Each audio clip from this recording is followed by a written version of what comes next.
Funda ukuzingqongeza ngabantu abaxhasayo, abantu abakuthanda ngokwenene, abantu ababhiyoza nawe xa uzuza into ezithile ebomini. Ngoba kuyingozi ukuzingqongeza ngabantu abangavuyisani nawe, abantu abacinga ukukukhaphela xa bekubona uphumelela, abantu abangenamnqweno emihle ngawe.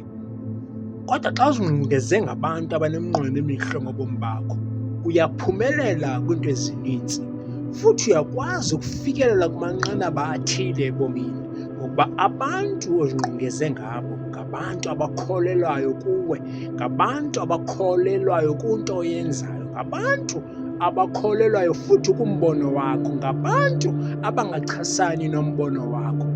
Zingqongeze ngabantu abakunqwenela iminqweno emihle, zingqongeze ngabantu abanqwenela ukukubona uphumelela, zingqongeze ngabantu abazovuyisana nawe xa bekubona uphumelele ebomini, xa bekubona uzuza into ezinkulu ebomini.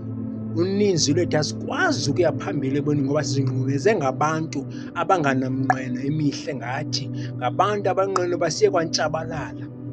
Funda ukuzingqongeza ngabantu abanqwenela iminqweno emihle, abantu abanqwenela ukukubona ungumntu ophumeleleyo ebomini, abantu abafuna ukuxhasa uba mawuye phambili, abantu futhi abakuthandazelayo, abantu abavuyisana nawe xa bekubona ubhiyoze kakhulu, xa bekubona futhi uzuze into enkulu ebomini bakho.